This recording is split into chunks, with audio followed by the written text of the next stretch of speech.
Buenos días, vamos a iniciar con esta sesión de urgencias ambientales. Como su nombre lo dice, vamos a enfrentarnos a diferentes tipos de, para la redundancia, de ambientes en el campo. Vamos a ver que estos tipos de traumatismos lo vamos a ver relacionados con golpes de calor, con hipotermias, con urgencias por urgencias acuáticas, entre otro tipo de urgencias en el medio ambiente que nos podemos encontrar. Y este tipo de pacientes de poblaciones, digamos, especiales. Entonces, tenemos que tomar en cuenta que este tipo de ambientes, no solamente el paciente puede estar involucrado o en peligro, sino que nosotros mismos, nuestro equipo, podemos estar involucrados si no tenemos el debido entrenamiento y la debida precaución a la hora de abordar este tipo de pacientes en el escenario. Pero bueno, vamos a ir viendo en esta sesión a qué me refiero.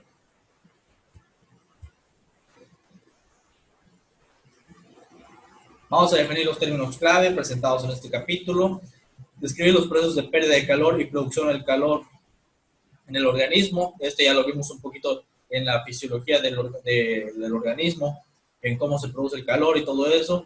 Reconocer los factores predisponentes y los factores de exposición en relación con la hipotermia. Reconocer signos y síntomas de la hipotermia. Describir las indicaciones, contraindicaciones, beneficios, riesgos de técnicas para recalentamiento pasivo y activo. Priorizar los pasos para la valoración y manejo de los pacientes con grados diversos de hipotermia. Realizar valoración y manejo de la lesión local por frío en etapas tempranas o superficial y tardía o profunda. Analizar los cuerpos de calor sobre el cuerpo humano. Distinguir prioridades de valoración y manejo de los pacientes con urgencias por calor, con piel húmeda, pálida. Vamos a ver que hay diferencias en los tipos de piel en estos tipos de pacientes. Temperatura normal o fresca y aquellos con piel caliente, seca o húmeda. Anticipar los tipos de lesiones y trastornos médicos que pueden vincularse con los accidentes relacionados con el agua. Es muy común ver este tipo de accidentes en agua, ya que tenemos aquí principalmente en Tuxpan la playa y algunas otras albercas. Y es seguido que nos llaman por pacientes que se ahogaron, semiahogados, etc. Problemas con las escolleras, y es muy importante tomar en cuenta estos accidentes relacionados con el agua porque es lo común en tiempos de verano. Revisar valoración, manejo de las siguientes urgencias relacionadas con el agua: ahogamiento, incluidas la ventilación y salvamento, y atención de lesiones vertebrales potenciales. Esto relacionado con que únicamente el paciente relacionado con ahogamientos no solamente tiene este problema que es el ahogamiento, sino que puede tener traumatismos asociados, ya ahorita les mencionaba, relacionados con las escolleras, o que saltos en trampolín que cayeron en aguas poco profundas, entre otro tipo de lesiones vertebrales potenciales. Les decía, accidentes por clavados, accidentes por buceo con equipo scuba. Ese es scuba, aquí dice su cuba, pero ese es scuba. Describir las técnicas seguras para los rescates en agua y hielo. Analizar la valoración y manejo de los tipos siguientes de mordeduras y picaduras. También vamos a ver este tipo de pacientes relacionados con mordeduras y picaduras de animales, ya sea de insectos, víboras y algunos otros tipos de vida marina. Iniciamos por estas urgencias relacionadas con el clima. Vamos a iniciar con la exposición al frío. Recordemos que el organismo tiene sus métodos para compensar el calor, ya sea para producir calor y liberarlo. La producción de calor es efecto de ese metabolismo celular. La producción de energía provoca que se desprenda calor de un cuerpo. En este caso, las células a nivel celular, la redundancia, a nivel celular se produce producción de energía. Esa energía se ve reflejada como calor y ese calor, bueno, nosotros mismos los podemos sentir cada uno de nosotros, tocándonos la piel, poniendo un termómetro, que lo normal, si recuerdan cada uno, es de 37 grados centígrados. Pueden encontrar lo que es de 35 grados centígrados, perdón, de 36.5.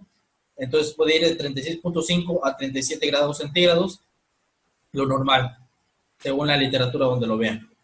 Entonces, más allá ya se considera una hipertermia o febrícula entre sus derivaciones, y menos es la hipotermia.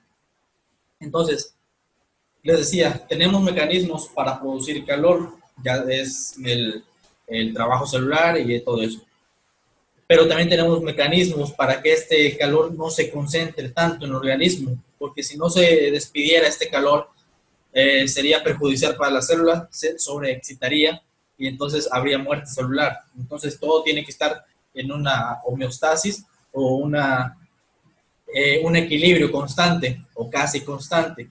Entonces, ¿cómo vamos a hacer para que ese calor no se almacene demasiado en el organismo? Bueno, tenemos la radiación. Aquí vemos este tipo de pérdidas de calor. Este calor corporal se pierde hacia la atmósfera o los objetos cercanos sin que exista contacto físico con ellos. La convección, el calor corporal se pierde hacia el aire circundante, se calienta y se eleva y se sustituye por aire más fresco. La ventilación es uno de los mecanismos más comunes que a cada segundo hacemos. Cada segundo que pasa, nosotros estamos exhalando e inhalando.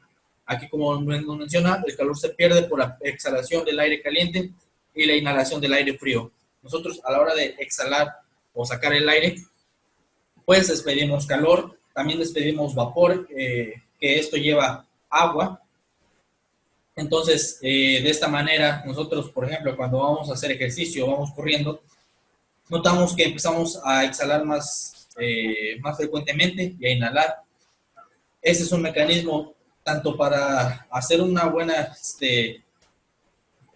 intercambio gaseoso, así como liberar calor que se está acumulando debido a esta actividad física. Todo esto está relacionado, ya que hay una mayor producción de energía, una mayor movimiento de metabolismo. Entonces hay que inhalar y exhalar más rápido.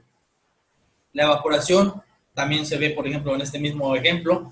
Vamos corriendo, estamos haciendo ejercicio y hay una sudoración. Empezamos a sudar. De esta manera liberamos también agua, sales, entre otros minerales, y principalmente el calor que se está acumulando. Entonces nosotros salimos, vamos a la calle, empezamos a exhalar más rápido, empezamos a sudar, y es por eso mismo, está evaporando esa agua que está llevando consigo el calor. La conducción, el calor corporal se difunde hacia los objetos cercanos por medio de contacto físico directo. Si ponemos nosotros sobre nuestra superficie compresas tibias o frías, vamos a captar calor o a despedir calor según la temperatura que pongamos. Sin embargo, también al tocar alguna superficie fría, vamos a hacer un intercambio de calor. Entonces ahí es donde entra la conducción, pero no hay que confundirla con la radiación. Si ven, en uno tenemos contacto y en el otro no tenemos contacto. Puede ser un poquito confuso, pero por ejemplo también cuando ponemos el ventilador, tenemos un contacto con el aire, sin embargo no tenemos esa cercanía con un objeto propiamente establecido. Entonces ahí es la diferencia entre la radiación y la conducción. Aquí mantenemos esto mismo. La conducción, la transferencia de temperatura fría de un material a otro mediante contacto directo. La ropa mojada o agua. Tenemos que tomar en cuenta que al estar sumergidos en agua, normalmente el agua muchas veces, por ejemplo, de la playa está fría, y esto puede llevar a un paciente a hipotermia, sobre todo en temporadas de invierno u otoño, donde ya el agua no está tan templada, o la propia ropa mojada del paciente, que puede llevarlo a una hipotermia. La convección, les decía, la emisión de calor por medio de corrientes de aire, agua u otros gases o líquidos. La radiación, la emisión de energía en ondas del medio ambiente al organismo. La evaporación puede ser por el sudor, la conversión de un líquido en gas cada vez que nosotros sudamos, y sobre todo cuando sudamos en exceso y al mediodía, por ejemplo, vemos que podemos estar sudados, pero si ponemos la mano encima, sentimos como se siente un cierto calor, ya que ese sudor se está evaporando, se está yendo a la atmósfera y, bueno, se está liberando el calor. La respiración, bueno, les decía, a la hora de estar exhalando, despedimos aire, junto con el aire despedimos calor y agua. Tenemos esta exposición al frío mediante una hipotermia generalizada. La hipotermia es el enfriamiento generalizado que reduce la temperatura corporal, pero por debajo de lo normal. Tomemos en cuenta cuántos son los parámetros de temperatura, de 36.5 a 37 grados centígrados. Por abajo la persona empieza a sentir frío. ¿Qué es lo que empieza a suceder? Bueno, empezamos a temblar cuando a veces no estamos bien abrigados, estamos expuestos al frío, empezamos a temblar, hay ese castañeo de dientes, lo menciona el manual, ese no rechinido, sino que hay una contracción de los músculos de la masticación, los cuales hace que se empiezan a hacer ese castañeo de dientes. ¿Por qué hay temblor cada vez que tenemos frío? Porque les mencionaba al principio, el organismo tiene mecanismos para producir calor. Cada vez que el paciente tiembla o nosotros temblamos es porque hay una contracción de los músculos. Estamos así, temblando porque los músculos están contrayendo. Esto ayuda a que haya un mayor metabolismo celular y al haber mayor metabolismo celular hay una mayor producción de energía y la producción de energía nos lleva a desprendimiento de calor, una producción de calor. Entonces, aparte de que ayuda la grasa que tenemos en el organismo, este mecanismo de temblor hace que se produzca una mayor producción de calor.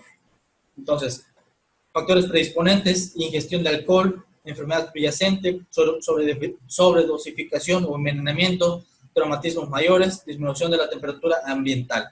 Todo este tipo de cosas van a intervenir con la producción normal de calor. Ingestión de alcohol, las enfermedades que puedan ya estar predisponentes, por ejemplo, los pacientes diabéticos tienen esas neuropatías, esos tipos de enfermedades, problemas que trae la diabetes, por ejemplo, que puedan estar interfiriendo con la producción de calor. Sobreedificación o envenenamiento, que pueden deprimir el sistema nervioso e intervenir con la producción de calor normal del organismo. Traumatismos, que también pueden estar afectando el sistema nervioso, entre otras cosas. La valoración para el paciente de hipotermia, vamos a ver que hay un adormecimiento, sobre todo en las extremidades, cuando estamos en un frío pues casi extremo o muy por debajo de lo que nosotros, por ejemplo, aquí en Tuxpan, estamos acostumbrados, sentimos muy rápidamente como las extremidades se ponen frías, se pueden a poner un poquito pálidas o cianóticas, lo normal es pálido, se empiezan a sentir entumecidas o adormecidas, esto debido a esa hipotermia que se está provocando. Claro que hay grados, porque no confundirlo a una persona que ya tiene una pérdida de conciencia, que ya no tiene esa capacidad de contracción muscular para producir energía, entre otras cosas, pero ahorita lo vamos a ver ese tipo de diferencias. También puede haber rigidez articular o muscular, postura rígida en posición prolongada, disminución del nivel de conciencia, hay una mirada vidriosa, les decía, esto ya son en casos más graves, respiración e impulsos rápidos, progresando la respiración, impulsos lentos o ausentes, e hipotensión.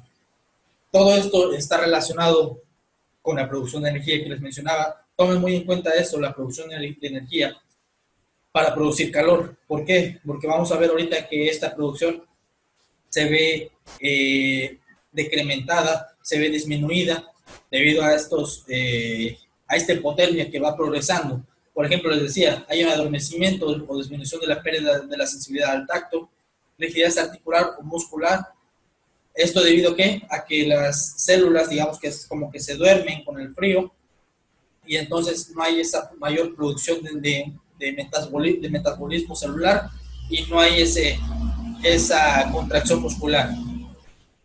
Hay una disminución del nivel de conciencia, ya que las neuronas se empiezan también a adormecer, ya que también son células estas mismas, y hay una menor producción de energía. Puede ser ahí. Respiración e impulsos rápidos, progresando a la respiración, impulsos lentos ausentes. ¿Por qué se ve esto que primero es rápido y después progresa a lentos ausentes? Les decía, primero hay una producción de energía, lo cual el cuerpo está tratando de compensar. Entonces va en incremento, va acelerándose todos estos mecanismos fisiológicos normales para producir la energía. A medida que se va incrementando y la temperatura va decrementando o disminuyendo, el cuerpo ya empieza a ser incapaz de producir esta producción de energía. Y bueno, hay un pulso lento o ausente, ya el corazón empieza a decrementar su frecuencia cardíaca, ya la tensión empieza a perderse. Y bueno, les decía, hay esa pérdida de contracción muscular generalizada para producir la energía. Espero que me vayan captando, si no, bueno, váyanme ahí diciendo. Y bueno, la hipotensión se ve reflejada por eso mismo. Al no haber una mayor producción de frecuencia cardíaca, porque el corazón, digamos que se va adormeciendo, se va cansando, hay una hipotensión porque no hay un adecuado gasto cardíaco. Recordemos que el gasto cardíaco está íntimamente relacionado con la fuerza con la que contrae el corazón, la frecuencia, o sea, el número de veces que se está contrayendo y el volumen que se encuentra en sus cámaras del miocardio, el volumen de sangre. Entonces, al haberse alterado uno de estos componentes, hay una hipotensión debido a esto mismo que ya no hay una adecuada contracción cardíaca, ya no hay una adecuada frecuencia cardíaca y bueno, también puede conducir a arritmias, fibrilaciones ventriculares, etcétera. Aquí es a donde quería llegar para que vayan diferenciando entre las fases de la hipotermia. Tenemos una fase temprana, la piel puede parecer eritematosa, puede haber unas manchas en la piel. Una fase avanzada, la piel se observa pálida o cianótica, les mencionaba hace un rato. Y la fase extrema, bueno, ya algunas regiones del organismo se encuentran rígidas, induras, congeladas, y bueno, ya en casos extremos donde ya hay varias horas expuestas al calor, bueno, ya puede haber una cierta necrosidad en las extremidades. ¿Cómo vamos a tratar a este tipo de urgencias, a este tipo de hipotermias?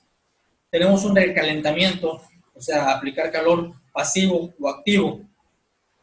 En el pasivo, descubrir un paciente con esta hipotermia, tomar medidas para prevenir una pérdida de calor adicional y ayudar al organismo a recalentarse por sí mismo. En sí, nosotros no intervenimos bruscamente con estos pacientes, sino que simplemente los tapamos, impedimos que se pierda más calor y que entre más frío, y este mismo organismo empieza a generar calor por sí mismo. Y entonces se dice que es un recalentamiento pasivo, porque en sí nosotros no hacemos como gran contacto con el paciente, simplemente le podemos poner una sábana térmica y el organismo por sí solo empieza a recalentarse. Sin embargo, cuando ya hacemos un recalentamiento activo, ya hacemos una aplicación de fuente de calor externa, ya hacemos algo más agresivo, digámoslo así. Hay un recalentamiento central, podemos poner fuentes de calor en el tórax, al cuello, axilas, zona inguinal, o sea, en zonas centrales del organismo, es donde más nos importa que llegue ese calor de manera inmediata, sin embargo no brusca. Entonces podemos poner compresas calientes, poner a hervir agua y ponerle trapos tibios, no hirviendo, porque si no hasta vamos a quemar al paciente, siempre es tibio, y entonces de esta manera hacemos un recalentamiento activo. Noten la diferencia en el recalentamiento pasivo del activo, es decir, en el pasivo le podemos poner una manta térmica, una sábana, una cobija, lo que tengan a la mano, y ya, el cuerpo por sí solo empieza a recalentarse. Sin embargo, en el activo, bueno, ya le ayudamos con un poquito más y le ponemos algo ya tibio.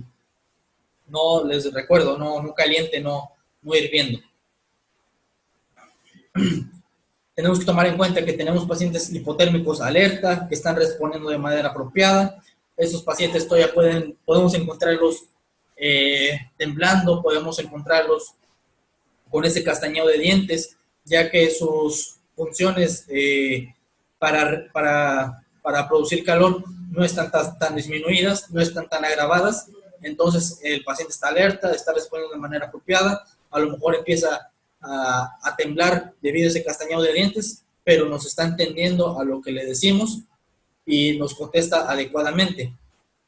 En este tipo de pacientes, retirar la ropa mojada de este paciente en caso de que esté mojada, recalentar con lentitud, instituir al paciente en la atención por choque. Recordemos que en este tipo de pacientes en el cual está expuesto al frío, tenemos un tipo de choque especial, digámoslo así. No es hipovolémico, no es neurogénico, no es séptico, pero el corazón empieza a tener un efecto casi similar a como si fuera el hipovolémico. ¿Por qué? Porque el paciente, les decía hace un rato, tiene problemas cardíacos debido a que ese corazón se está empezando a cansar debido al frío, se empieza a decrementar esa demanda metabólica y se disminuye el gasto cardíaco. Entonces tenemos una hipotensión, tenemos una frecuencia cardíaca disminuida, lo que se ve reflejado en el organismo como un estado de shock. Entonces, ¿cómo podemos intervenir ahí? Simplemente ayudando a recuperar ese calor. ¿Para qué? Para que esa frecuencia cardíaca se vaya normalizando. Siempre tomando en cuenta de que el paciente no vaya a caer en paro cardíaco, que lo vamos a ver ahorita más adelante, en casos ya más extremos, puede haber paro respiratorio, paro cardíaco, entonces ya tenemos que intervenir con el soporte vital básico. Administrar líquidos calientes a ritmo bajo, hacemos una venoclisis, una terapia intravenosa. Podemos calentar las soluciones que vayamos a administrar, pero les reitero, no que sean hirviendo esas soluciones. A lo mejor tenemos esa solución en la ambulancia, la tenemos en un compartimiento donde se siente calor, donde a lo mejor puede llegar ese calor propio del motor. Muchas veces se filtran esos calores que hay en los motores de los vehículos, se filtran a las cabinas.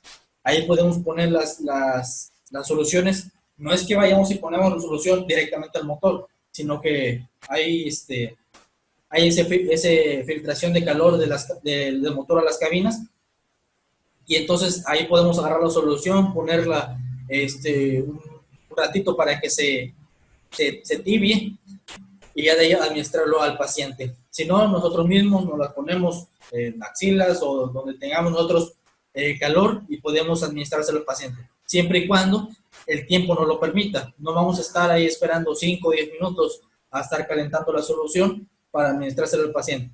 Si el tiempo no nos lo permite, pues ya ni modo, se lo administramos así como va, a la temperatura ambiente.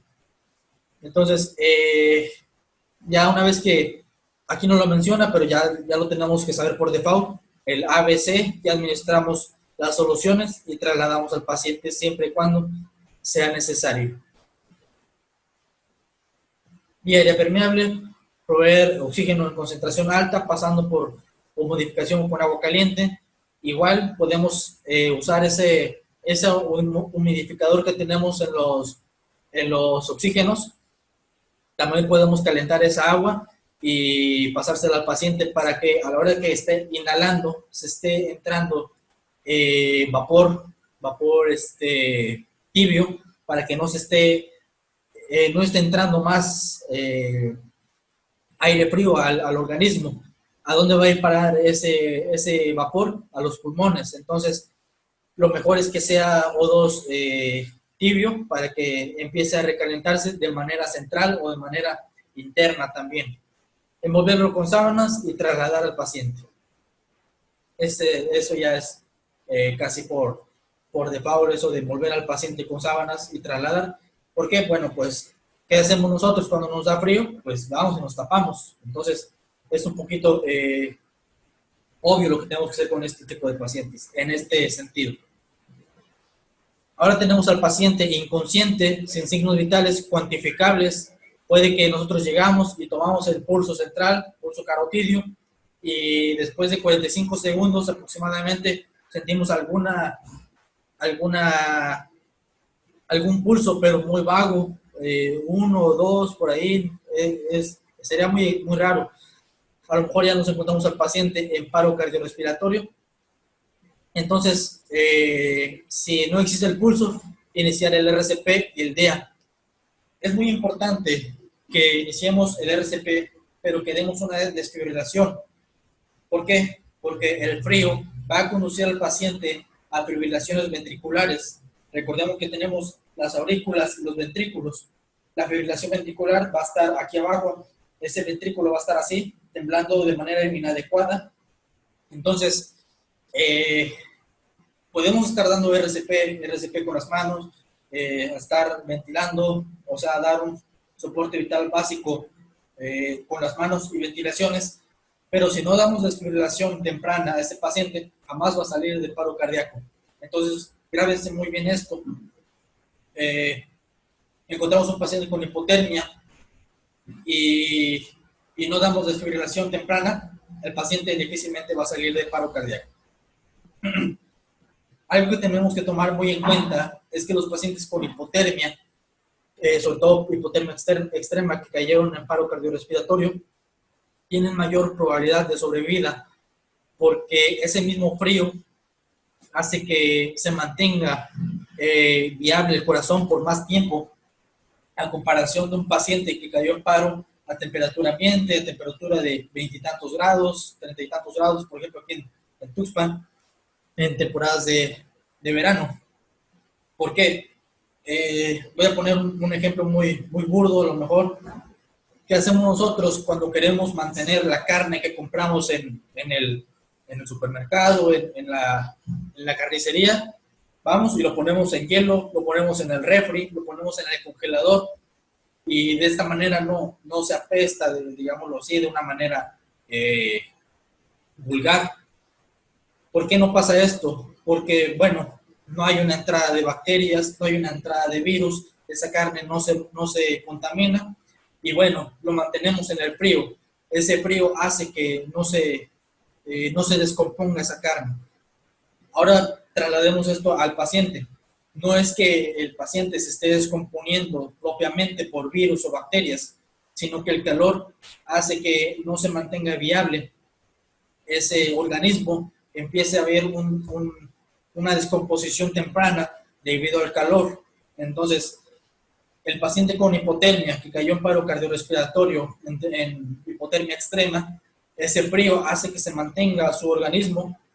Recordemos que estamos compuestos por músculo, el músculo cardíaco, las células cardíacas se mantienen viables por más tiempo debido a que se disminuye ese metabolismo, y bueno, hace que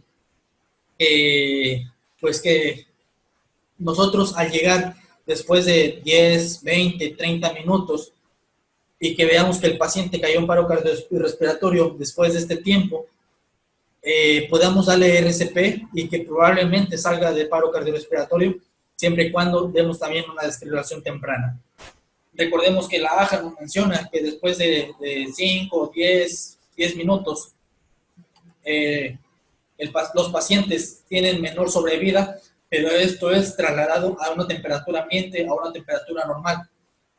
Nada más para que recuerden esto, se lo recalco mucho, para cuando se llegan a encontrar un paciente en paro cardiorrespiratorio que les dicen, no, hace media hora que no se mueve, hace 20 minutos que no se mueve, todavía puede darle RCP, siempre y cuando esté en una situación muy fría, y bueno, estemos prontos al hospital para darle una desfibrilación temprana. ¿Por qué? Porque muchas veces en la ambulancia no tenemos un DEA y mucho menos un monitor manual. Entonces, bueno, hay que darle desfibrilación temprana al hospital. Las lesiones localizadas por frío, tenemos el enfriamiento local, enfriamiento o congelamiento de alguna región específica o localizada del organismo. Por ejemplo, las manos, los pies, orejas, etc. Se van a clasificar como tempranas o superficiales, tardías o profundas. ¿Por qué? Bueno, a mayor tiempo de exposición al frío, por ejemplo, la mano, si la ponemos en hielo, en unos 5 minutos tal vez no nos va a pasar nada, pero si la ponemos ya media hora, 1 hora, 2 horas, pues ya la mano se va a empezar a poner blanca, se va a poner cianótica y se puede tomar negruzca debido a esa necrosidad que puede haber debido a esa muerte celular que hay en el tejido.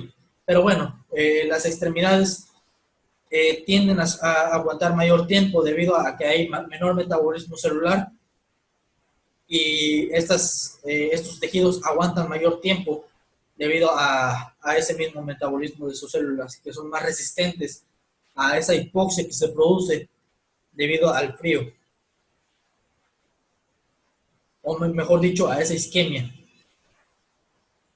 La lesión local temprana o superficial por frío, vamos a valorarlo que el paciente puede tener piel con clara muestra de eritema, esa coloración medio cianótico, medio blancuzco, medio pálido, se muestra eritematoso. La piel oscura se va a observar pálida, se va a ver clara, y el paciente va a percibir adormecimiento de la zona afectada, debido a que hay un adormecimiento de los nervios periféricos. Es por eso que se siente adormecida la piel, se empiezan a sentir adormecidos los dedos, o la mano, o todo el pie, depende de donde sea la lesión local por el frío. Hay que retirar al paciente del ambiente frío, calentar la zona afectada, de preferencia no tallar la mano, ya que este frío que se encuentra en las extremidades, hay que tomar en cuenta que las extremidades se enfrían muchas veces mucho más rápido que las zonas centrales. Entonces, si nosotros empezamos a hacer ese movimiento de querer calentar las manos o los pies a las extremidades mediante la fricción, esa sangre estancada, digámoslo así, esa sangre estancada, fría que se encuentra en las extremidades, se puede ir a órganos centrales. ¿Y qué es lo que va a pasar? Va a haber un choque de temperaturas. Entonces, ¿qué es lo que se va a ver reflejado? En problemas cardíacos puede haber esa fibrilación ventricular, como si fuera la hipotermia, debido a que desviamos esa sangre periférica a órganos centrales. Entonces, hay que calentar la zona afectada, pero de preferencia no tallarlas. Si la lesión se encuentra en una extremidad, se va a ferulizar, se va a cubrir, y les decía, no frotar o aplicar masaje sobre la zona y no volver a exponer al frío, obviamente. Entonces, mucho con eso, no tallar extremidades siempre y cuando haya una exposición al frío intensa. No confundirlo cuando nosotros estamos a lo mejor expuestos al frío de diciembre y nosotros mismos nos tallamos. Bueno, eso no es un frío tan extremo, pero por ejemplo, si el paciente lo encontramos en un frío de menos 0 grados o 0 grados o 5 grados después de 2-3 horas, bueno, entonces sí ya es un poquito más grave. Aquí podemos ver este paciente, ya vemos una zona necrosada en los dedos medio y en el índice. La piel tiene un aspecto blanquecino o ceroso, un poquito negruzco. La zona afectada se percibe congelada, pero solo en esta superficie. No hay que comprimir o pinchar el tejido. Y bueno, puede este tejido ser viable o no, ya según la valoración del médico, según ya a nivel hospitalario, cómo se encuentra este tejido. Y hay que tratar este tipo de tejidos como si el hueso estuviera fracturado. ¿Por qué? Porque ese hueso, esa piel están congelados Entonces, si lo movemos bruscamente, podemos fracturarlo nosotros mismos. Entonces, hay que tratarlo por default como si este tejido ya estuviera fracturado. ¿Cómo vamos a tratar al paciente? Administrar oxígeno a concentraciones altas, humidificado y tibio, trasladar al tiempo que se protege la zona congelada, se cubre y se manipula con gentileza. Les decía, como si el paciente estuviera fracturado de esa zona. Si ven, bueno, no es muy complicado ese tipo de tratamientos. Hay que calentar la zona, hay que calentar al paciente y administrar oxígeno según sea necesario. Y mediante el recalentamiento activo hay que ya sumergir la extremidad según sea necesario. Por ejemplo, aquí tenemos a este paciente, lo cual ya se sumergió la zona afectada, se sumergió en un contenedor. En caso de que no tengamos contenedor, podemos poner una bolsa para que atrape ese calor, esa agua, y ahí sumergimos la extremidad. En este caso tenemos al pie sumergido, lo pusieron en un contenedor, le pusieron una bolsa, y el agua de preferencia debe estar tibia. Obviamente no le vamos a poner agua fría porque vamos a hacer lo mismo. Sumergir la zona lesionada en agua entre 38 a 41 grados, sin que la extremidad toque los lados en el fondo, sin ropa, joyas, bandas o cintas. ¿Esto por qué? Porque se puede producir un edema, y al ver edema podemos provocar lo que sería como si fuera un torniquete en la extremidad. Entonces, tomar muy en cuenta esto, de que hay que retirar las zonas afectadas, cualquier cosa que pueda hacer compresión a esta misma. Promover la circulación con base en protocolos locales, ya protocolos establecidos. Normalmente esto se encuentra ya en zonas donde se ven mucho los pacientes con hipotermia. No permitir que la extremidad vuelva a congelarse, esto es algo obvio. Trasladar con la extremidad afectada con elevación discreta para que haya una mayor circulación.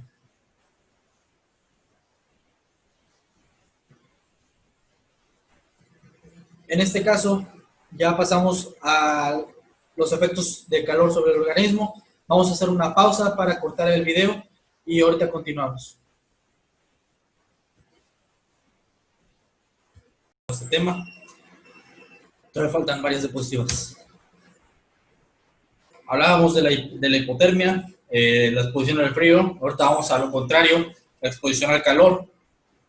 En este caso, en un principio les decía, de por sí ya tenemos una producción de calor. Permítame, Taito.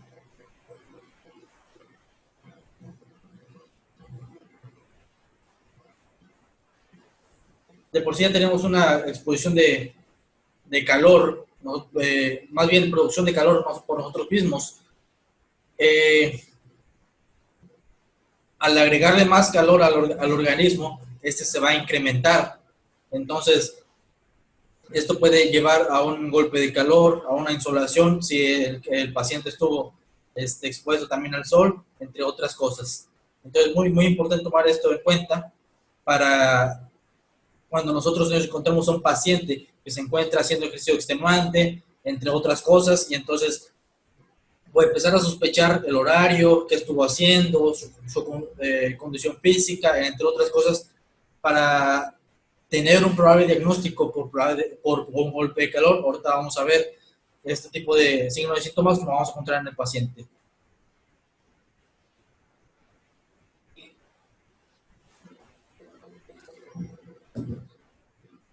Es un resultado de procesos químicos internos constantes, les decía, es necesario para mantener la temperatura corporal normal y el calor sobrante eliminado del organismo.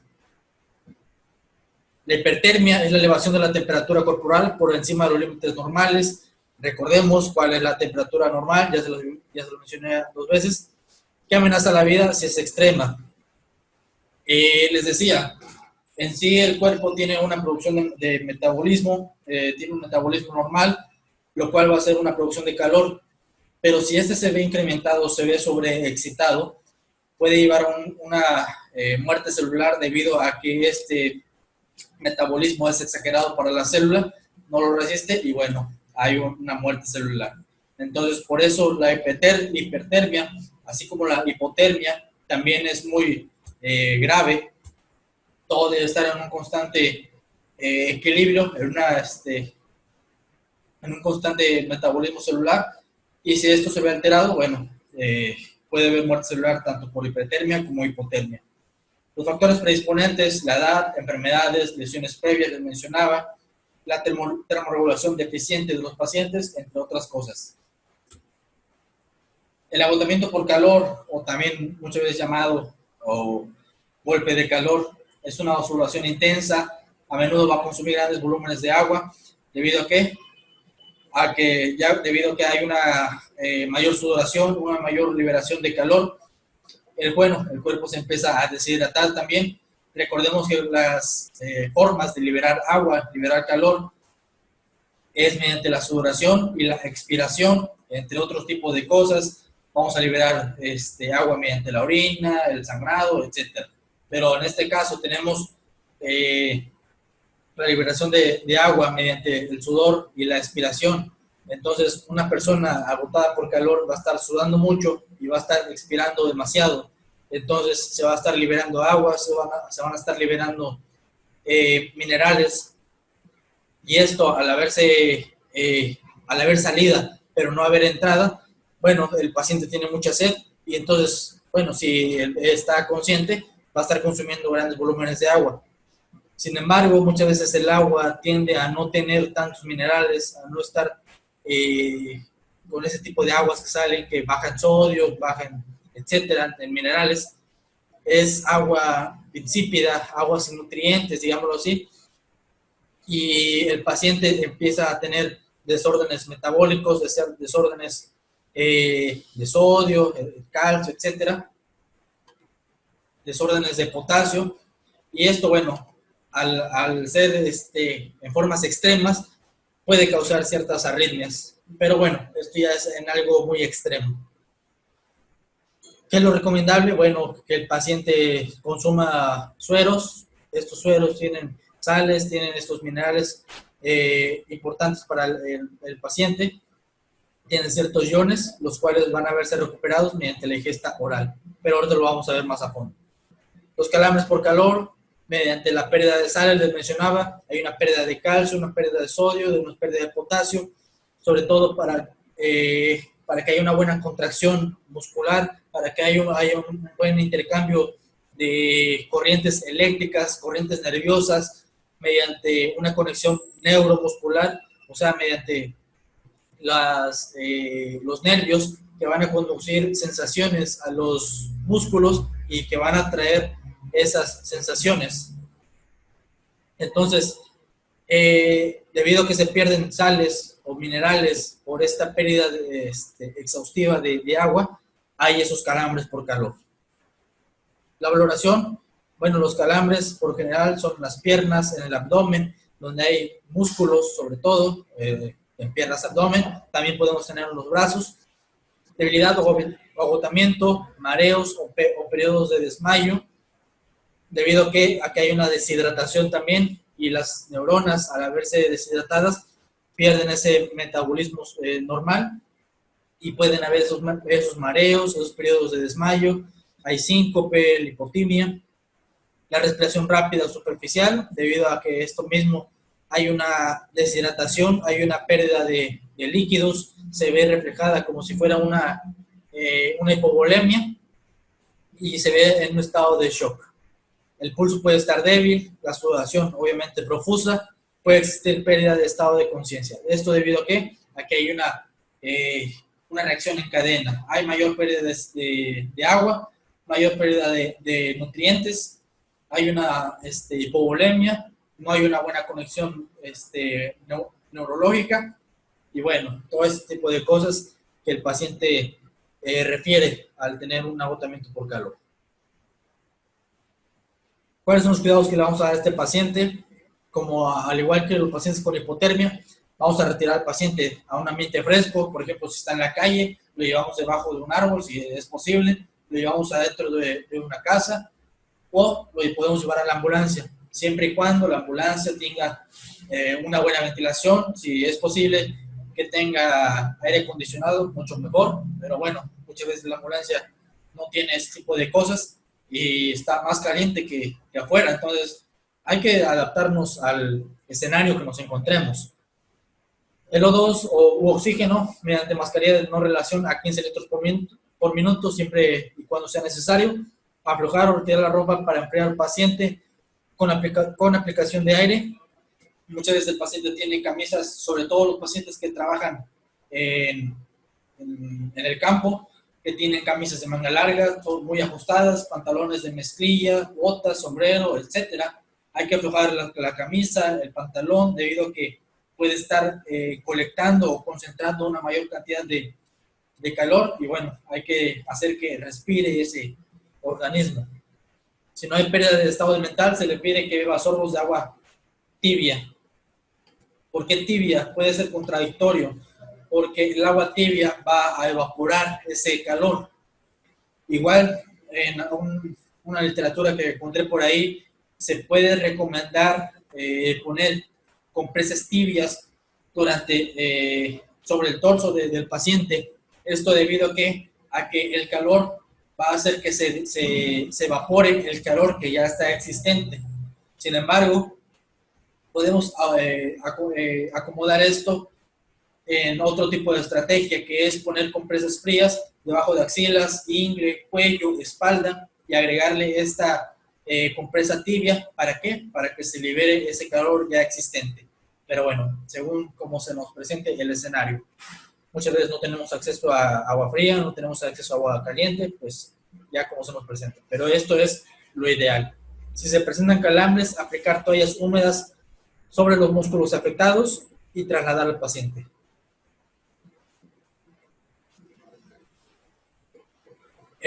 Muchas veces los mecanismos de regulación de la temperatura de la persona van a fallar, porque ya no hay una pérdida de sudor, ya no hay una exhalación adecuada. Esto debido a que el paciente se deshidrató pues severamente. Entonces ya no tiene agua que expedir, ya no tiene más reservas de sudor, pongámoslo así. Y es por eso que el paciente va a tener piel caliente, seca o quizás húmeda, pero no es propiamente porque esté sudando, sino que ya quedó húmedo por el sudor que tuvo. Pero el paciente puede tener esta piel caliente y seca, a lo contrario que nos acaba de mencionar, debido a que, porque ya es algo más extremo, el paciente ya tiene una deshidratación severa y ya no tiene capacidad de sudar. Es como cuando veíamos que los bebés se deshidratan y ya no pueden llorar, bueno, ya no tienen pérdida de lágrimas, ya no tienen esa turgencia en la cabeza, ya no tienen boca húmeda. Igual el paciente adulto, al estar deshidratado severamente, ya no tiene esa pérdida de sudor, puede que ya la boca esté seca, puede que la piel se encuentre poco turgente, no haya esa turgencia.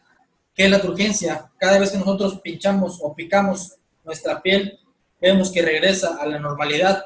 Vean ustedes mismos, agárrense el dorso de la mano, háganse una pequeña pinchamiento y inmediatamente que lo sueltan, regresa a la normalidad. En el paciente que no tiene mucha turgencia o tiene poca turgencia, esta piel puede quedarse ahí y regresar muy débilmente. Esto lo podemos ver, por ejemplo, en los pacientes ancianos. Su piel ya no tiene tanta elasticidad, pierde turgencia, y cada vez que la agarramos y le pellizcamos el dorso de la mano, por ejemplo, queda ahí como que aguadita, como que en su lugar no muy común. Entonces, esa es un signo claro de que hay una deshidratación severa. Aparte que podemos tener ojos hundidos y un poquito de ojeras. La valoración, ver si el estado mental está alterado, probablemente sí, debido a que, les decía, hay pérdida de iones, pérdida de minerales, hay deshidratación severa y el cerebro se ve afectado, no hay una buena comunicación neurológica y el paciente puede estar alterado. Puede estar estuporoso, puede estar en estado de coma, según como lo encontremos. La respiración rápida y superficial, debido a que el corazón tiende a querer recuperar esa hipovolemia. Recordemos en el estado de shock que tenemos un estado de shock hipovolémico. En este caso, en el estado de shock hipovolémico, no lo tenemos por pérdida de sangre, lo tenemos por pérdida de líquidos. En este caso es agua que se está liberando mediante el sudor. Entonces, por eso podemos tener la respiración rápida. ¿Por qué? Porque hay una taquicardia. Al haber una taquicardia, una frecuencia cardíaca elevada, bueno, pues se tiene que oxigenar rápidamente la sangre y hay una respiración rápida. Pero esta muchas veces puede ser superficial, el pulso puede ser débil debido a que hay una vasodilatación. Recordemos que la vasodilatación, el tener un vaso sanguíneo así, está así, a grandes rasgos. Entonces, por eso puede haber un pulso débil y rápido, además de que el gasto cardíaco puede estar afectado debido a que hay una hipovolemia y que puede que no haya una buena contracción muscular, debido a que también las células cardíacas utilizan esos iones, el calcio y el potasio. Al haber ese desbalance iónico o de iones de calcio y de potasio, ese corazón puede que no se esté contrayendo con la suficiente fuerza para que sea expulsada la sangre que se encuentra en los ventrículos. Entonces, ese corazón puede que esté contrayéndose inadecuadamente y bueno, hay ese gasto cardíaco desordenado. La debilidad generalizada debido a esos desórdenes neurológicos, la sudoración escasa o nula, ya les decía, hay una deshidratación severa y no hay sudor que despedir. La dilatación pupilar, también reflejo de ese desorden neurológico, posibles convulsiones sin calambres.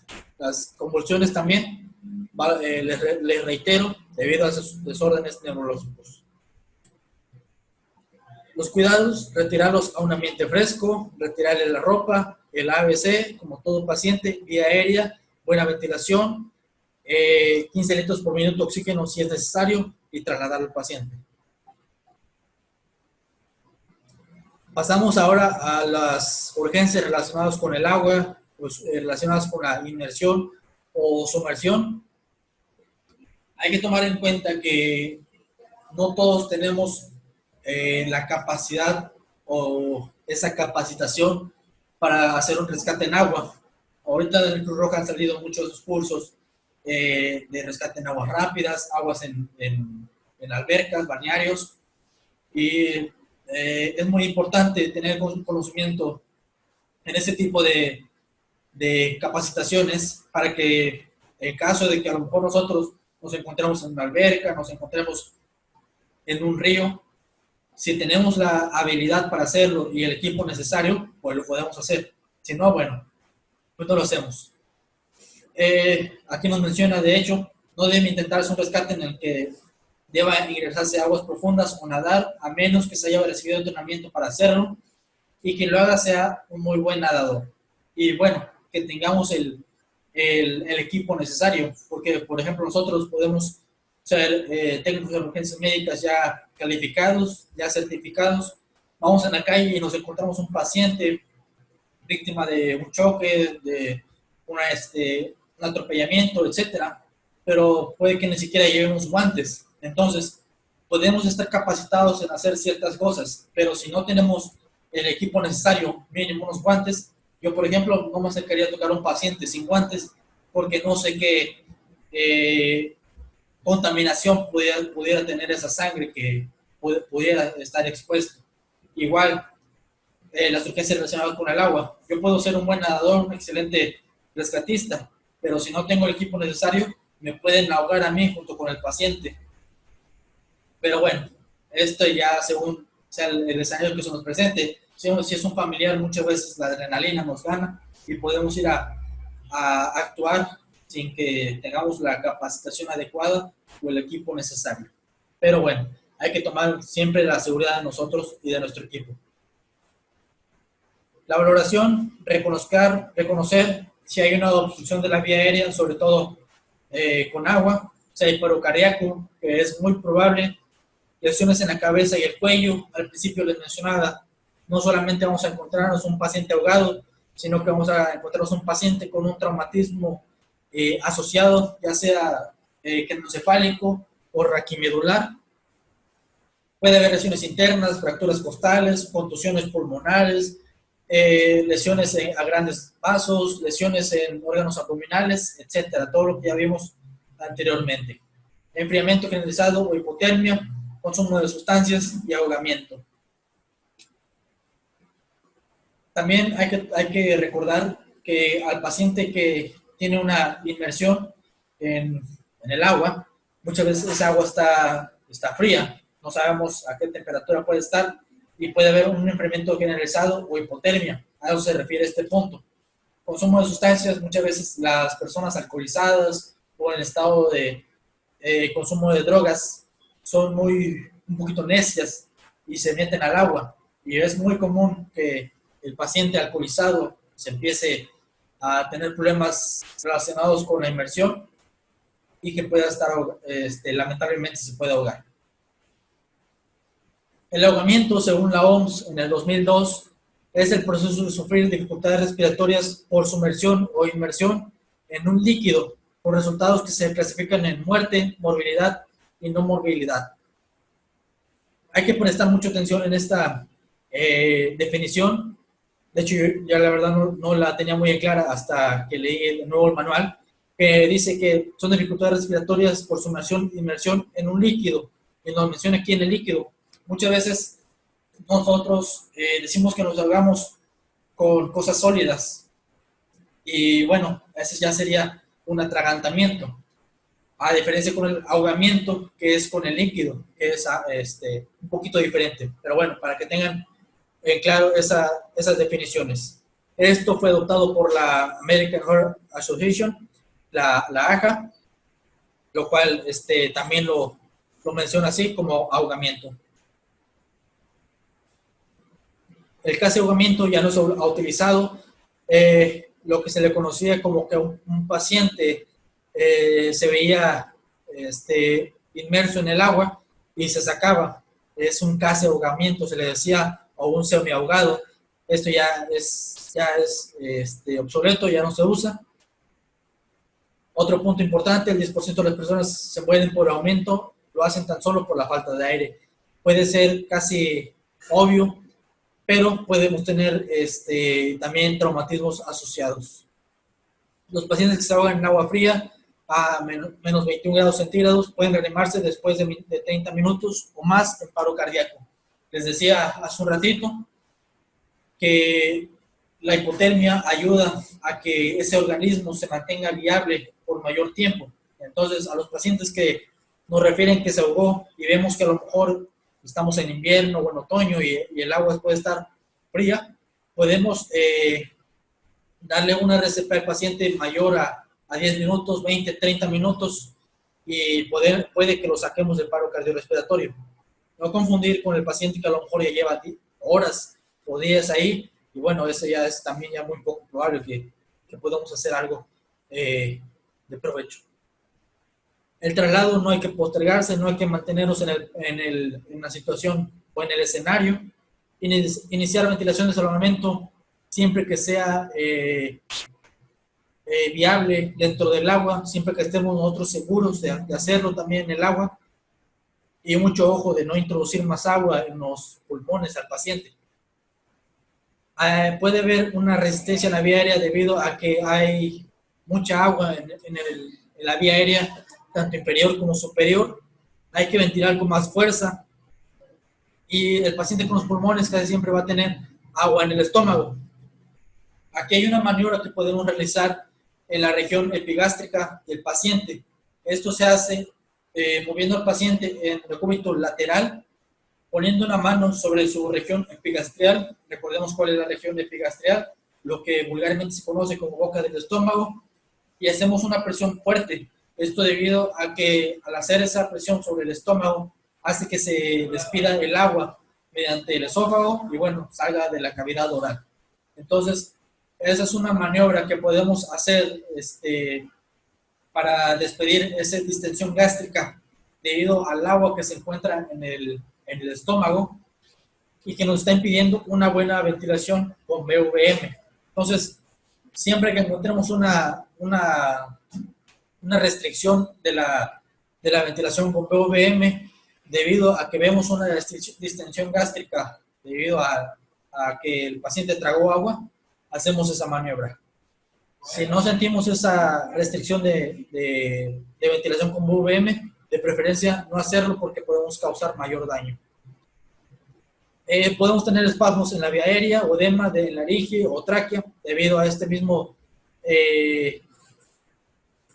cuerpo extraño, que en este caso es el agua que está actuando como un cuerpo extraño y la vía aérea está actuando como esto mismo, como si fuera un cuerpo extraño, y se empieza a dematizar, se empieza a ver una reacción localizada y bueno, puede haber espasmos.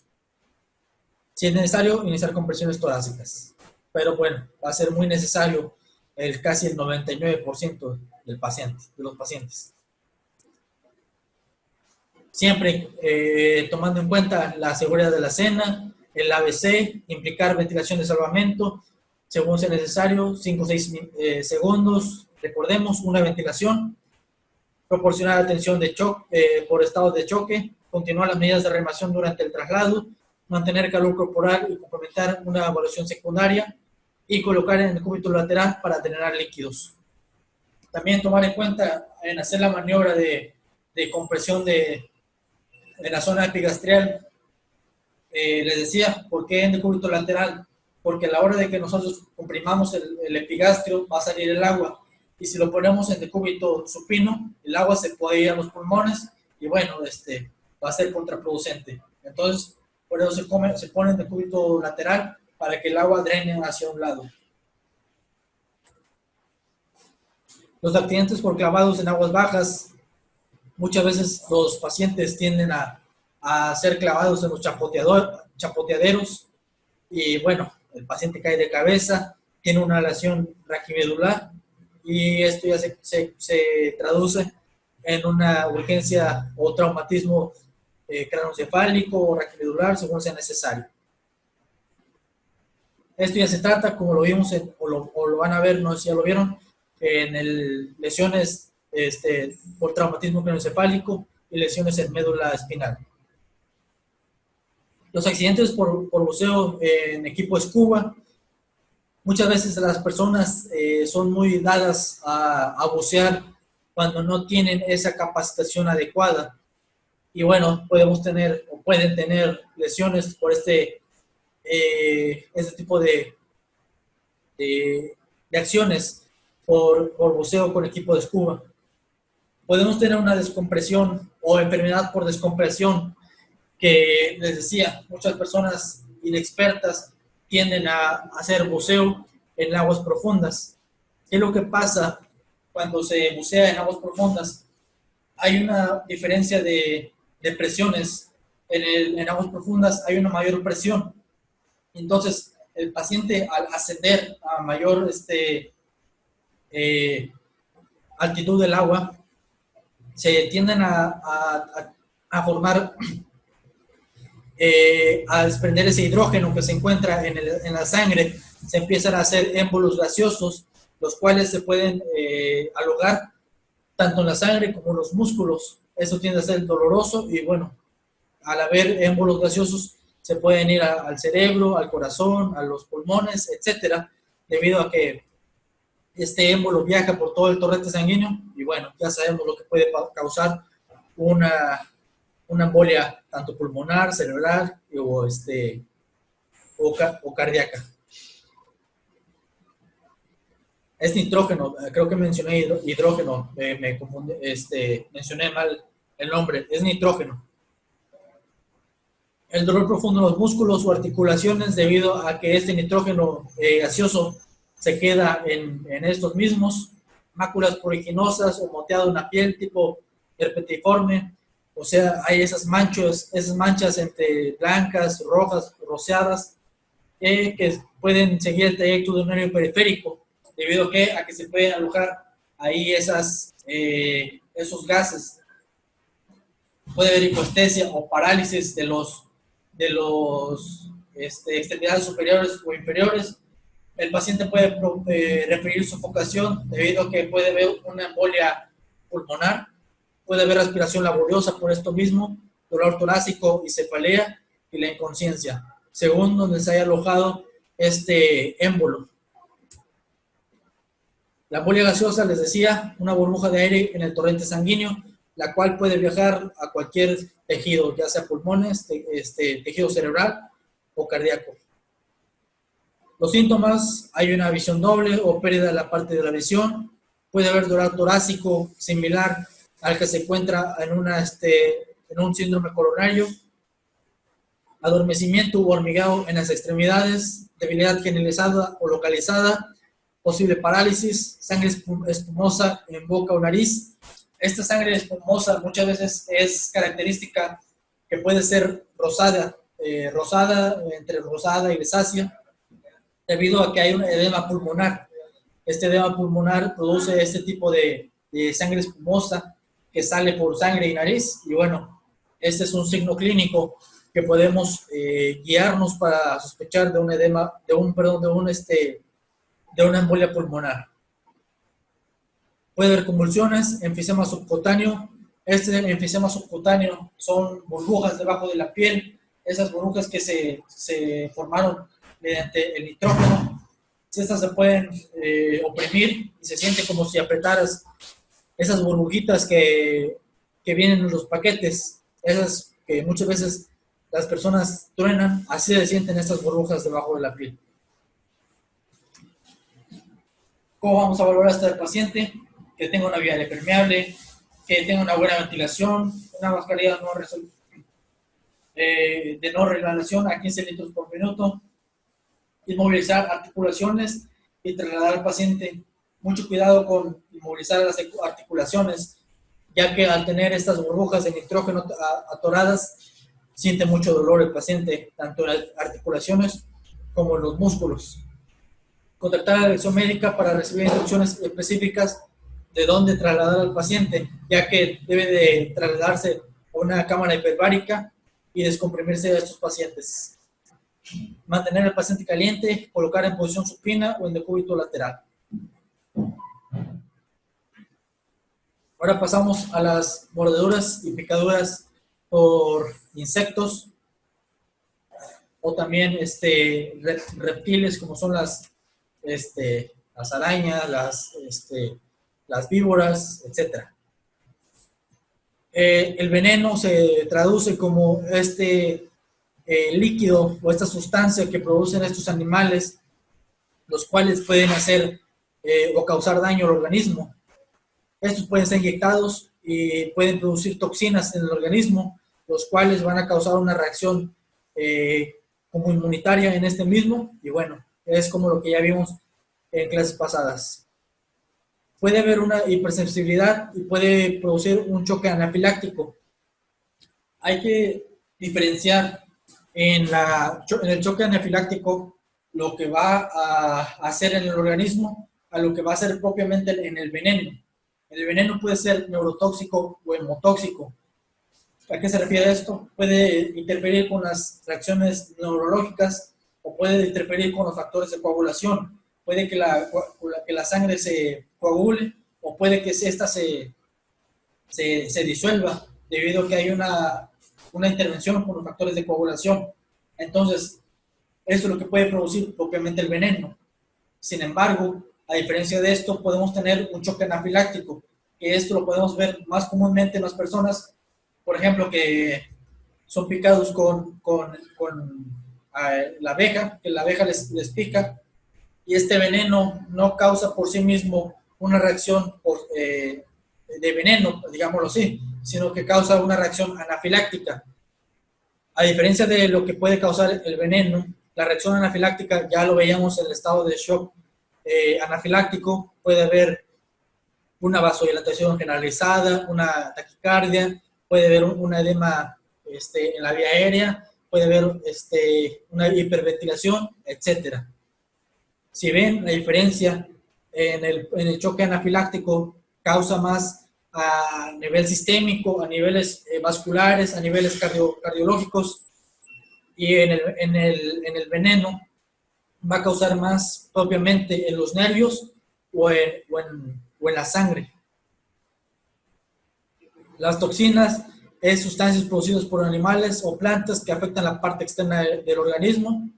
Y el veneno, una toxina producida por ciertos animales como serpientes, arañas y algunas formas de vida marina. Puede ser las aguamalas o los peces globo también.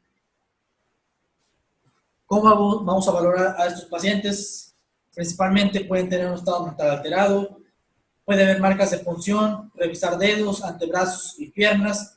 Muchas veces las personas sienten que algo les picó, pero no saben qué es lo que les picó o les mordió. Entonces hay que ser muy meticulosos en este tipo de pacientes al buscar estos signos característicos. Muchas veces vemos el aguijón ahí insertado, podemos ver dos penetraciones que pueden ser signos característicos de una picadura, por ejemplo, de araña, o si son más grandes, pueden ser de serpientes, etc. Máculas cutáneas, puede tener una coloración moteada la piel, ardor, dolor o pruritos localizados, sobre todo en la región donde la persona se inoculó el veneno, o sea, donde se mordió o se picó el animal.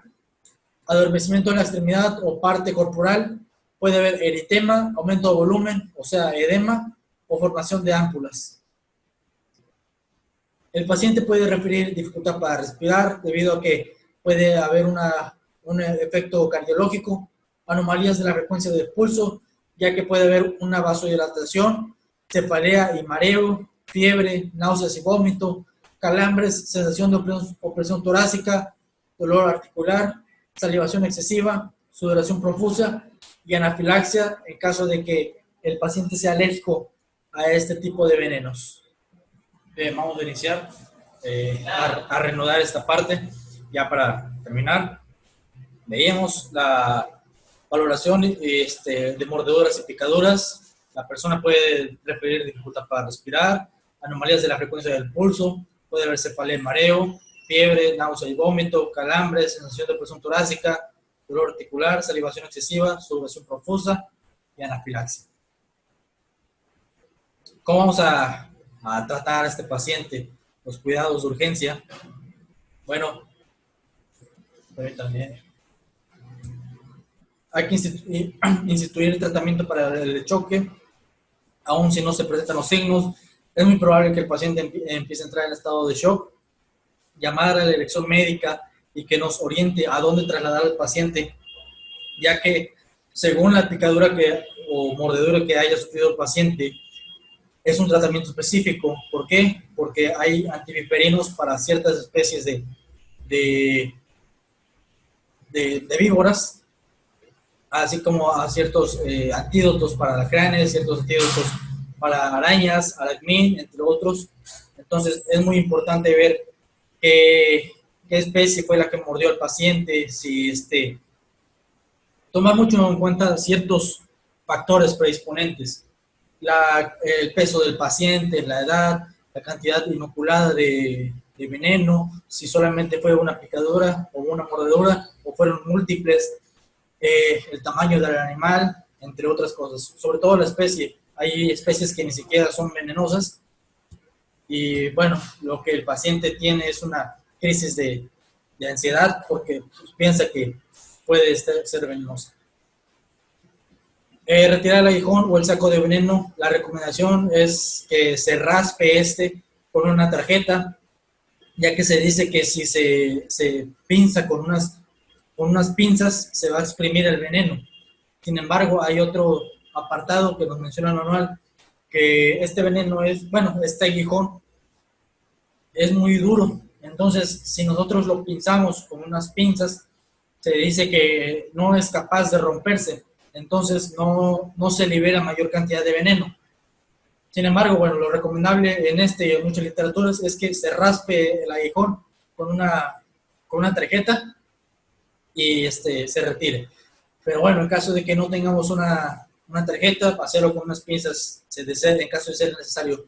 Lo importante aquí es que este aguijón se retire lo antes posible. ¿Por qué? Porque al estar ahí metido en la piel, se está liberando veneno, y lo importante es retirar el aguijón lo antes posible para que se inocule una menor cantidad de veneno en el organismo.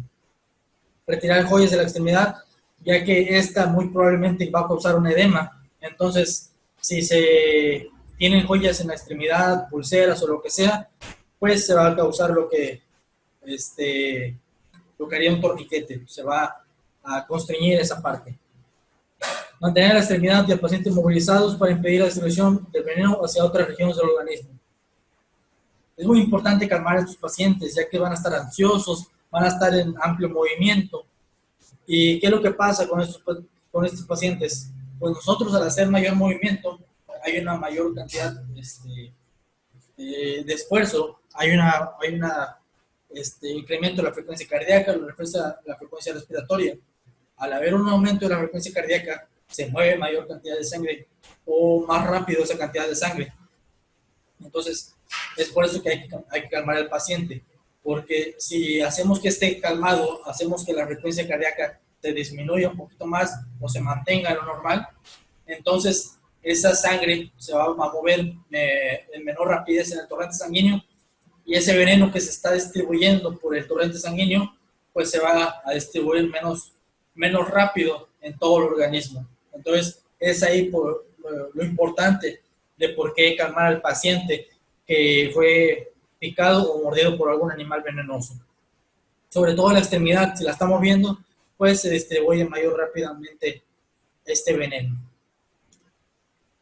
Hay que valorar si la mordedura es visible en la piel, si dejaron los dos colmillos, ya sea la araña o la serpiente, si está el aguijón, si fue un alacrán, si dejó ahí una penetración, etc.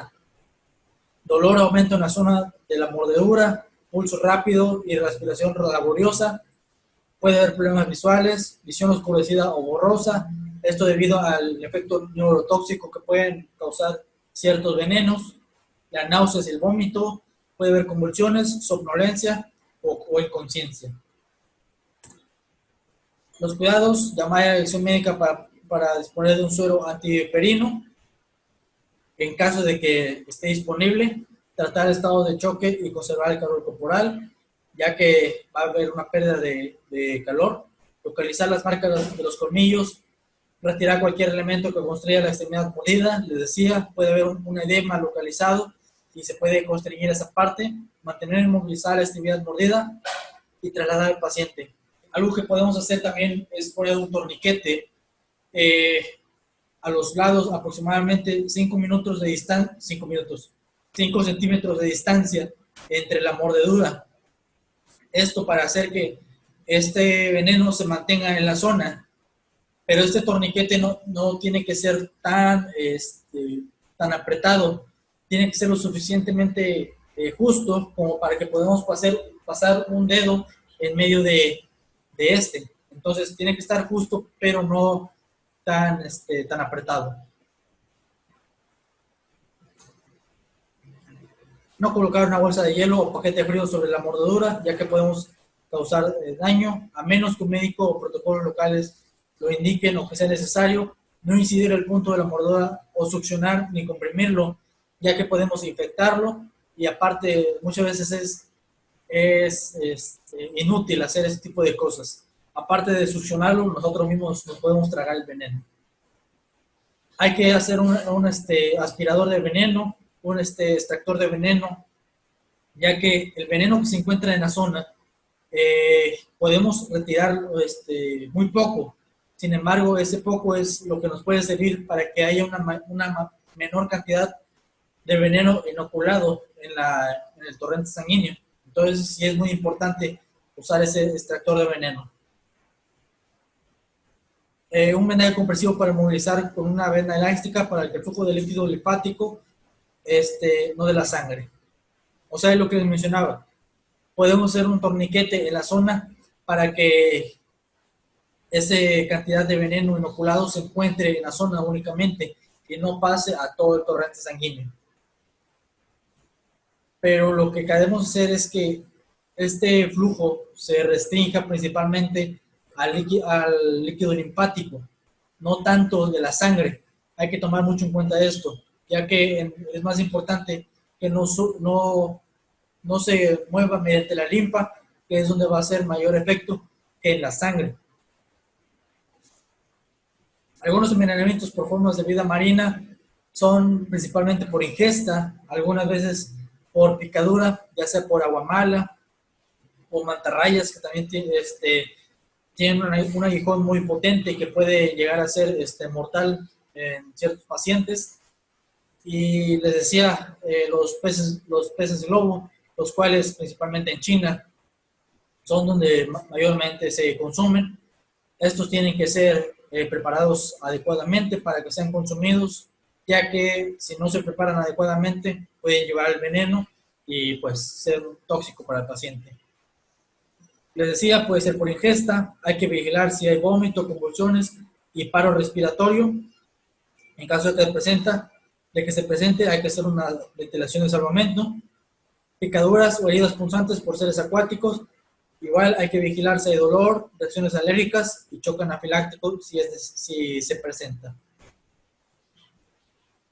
Algunas formas de vida marina que nos podemos encontrar son las medusas, o también llamadas aguamalas, medusa de ortiga de mar, la carabela, también llamada fragata, el coral, la anémona marina, la hidra, y ese tipo de animales acuáticos que pueden ser venenosos. Principalmente muchas veces es local, puede que no cause reacción sistémica, pero sí es muy molesta este tipo de picaduras. Hay que aplicar vinagre siempre con cuidado, ya que el vinagre inactiva el veneno y aparte de que causa menos, restringe el dolor del paciente en la zona afectada. La inmersión en el sitio de agua caliente, más no en extremo, o sea, agua tibia, de 30 a 90 minutos, puede que limite el dolor, aparte de la aplicación de vinagre, aparte de que puede ayudar a degradar un poquito el veneno, pero pues no es total. Y hay que hacer una vacunación antitetánica, ya que puede causar esto mismo, el tétanos, debido a bacterias que se encuentran en estos animales. Y bueno, puede llevarnos a este tipo de reacciones. Eso es todo por mi parte. Muchas gracias por su atención.